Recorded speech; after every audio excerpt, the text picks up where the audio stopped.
Let's set the scene. Pitch black darkness, a desolate, lonely bend on the Thane Bhivandi highway, and a kind of terror that literally freezes your blood. Today in this explainer, we're not just rehashing a standard ghost story. No, we are diving deep into the actual anatomy of a horrifying paranormal event. We're looking at Highway 315, The Haunting. I want to go home. I mean, just imagine you're a cab driver for a second. It's 12:40 a.m., the road is completely empty, and out of nowhere, a woman in a white sari gets into the back of your car. She doesn't lift her head. Instead, in this dry, totally bone-chilling voice, she whispers exactly that. This one single terrifying request is what kicked off the absolute worst night of a driver named Vivek's life. So what was the outcome of that ride? Well, fast forward to exactly 3:15 a.m. An abandoned car is found sitting on the highway.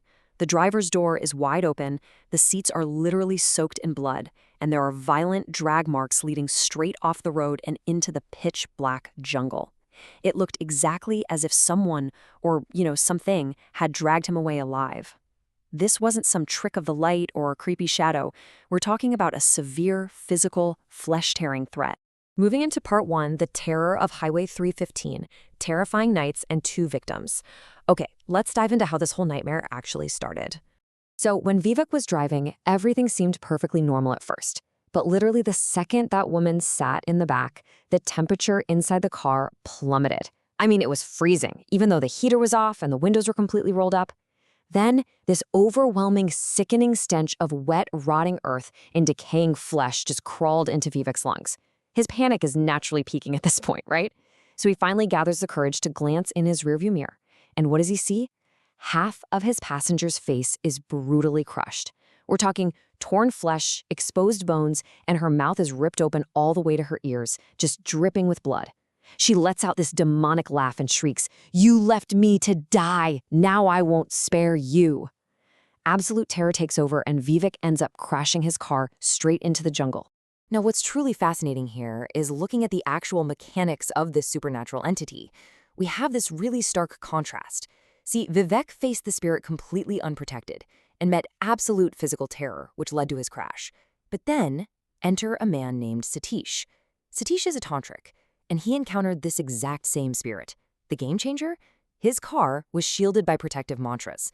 The very moment the spirit tried to open his door, it was like she hit a high-voltage wire. She took a massive shock, her hands instantly began to burn and smoke, and she fled back into the jungle screaming. So obviously this raises a massive question. What was the actual, absolute truth behind this agonizing spirit? Because clearly this wasn't just some random demonic shadow out there killing people for sport. There was a deep, unresolved mystery at play here. And this is exactly where our whole narrative shifts from your standard survival horror into a really structured, chilling, paranormal investigation. Which brings us to part 2, the investigation. Police and tantrics seek the truth. So Satish immediately goes to the police station. He tells his friend, Inspector Deshmukh, that this was definitely no ordinary accident. Cut to the pitch-black night of Amavasya, a new moon. Satish, the inspector, and his guru, Pandit Gajanan, arrive right at that cursed highway bend. The moment they step out, that freezing temperature drop happens again. Pandit Gajanan simply picks up a handful of soil from the road, smells it, and his eyes just snap open. He immediately realizes the horrifying truth. He tells them, here, someone's pain was left completely unfinished. It turns out, this haunting wasn't just fueled by pure malice. It was powered by this unbearable, lingering trauma that was permanently trapped in the soil of that very spot. Let's uncover what that trauma was in part 3, the tragic reveal, the truth of the painful past. Honestly, this is the part of the explainer that will probably shake you to your core, because we're stepping away from ghost lore and into the horrifying reality of our own world. Let's look at the timeline and trace the agonizing events that created this entity. A few years ago, at exactly 11:30 p.m. in the pouring rain, a speeding truck collided with a bike. Just 1 minute later, at 11:31 p.m., the rider, Manish Thakur, died instantly on impact. But his wife, Sandhya, she actually survived. By 11:45 p.m., Sandhya is lying there with shattered bones, bleeding heavily, and begging every single passing car for help. Fast forward to 12:30 a.m. Multiple cars have slowed down, looked right at her in this desperate state, and then they just drove away. Finally, at 2 a.m., After lying there in agony, completely alone and helpless for hours, Sandhya bled to death. And that brings us to the absolute cruelest truth of this entire case: bystander apathy. This is what happens when people ignore a dying victim in an emergency, usually driven by this selfish fear of getting wrapped up in police or legal trouble. You see, the real villain of this story wasn't a ghost at all. It was the horrific apathy of society. That's what twisted a helpless, dying woman into a vengeful spirit. So how do you fix something like that? Let's look at part 4, the resolution, peace and liberation of the soul.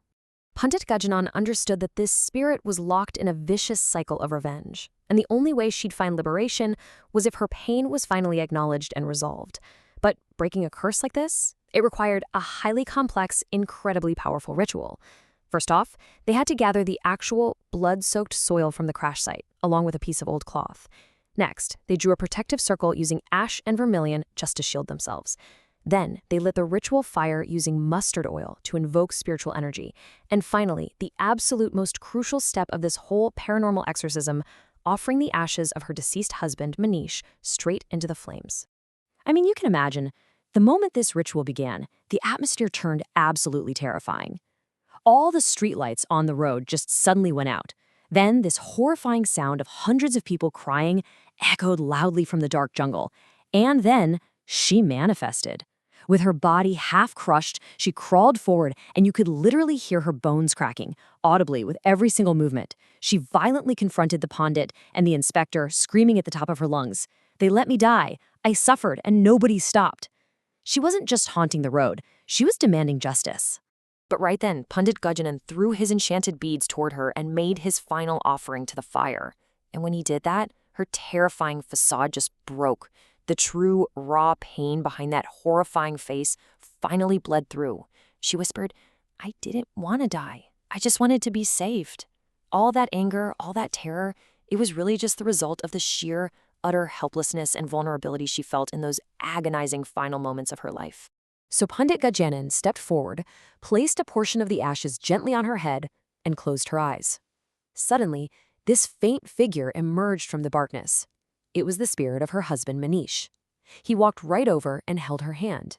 And for the very first time, Sandhya's face showed no fear, no anger, just peace. With one final breath, both spirits dissolved into smoke and vanished into the night. That reunion had finally brought them the liberation they were so desperately seeking. Now, after that night, there was never another accident on Highway 315.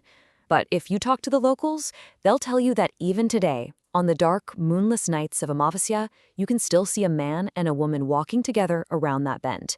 They're forever a reminder of society's fatal mistake. And honestly, it leaves us with one final, haunting question to wrap up this explainer. The next time you see someone injured on the road, will you stop? Or will you be the reason a new Sandhya is born? Definitely something to keep in mind the next time you're behind the wheel.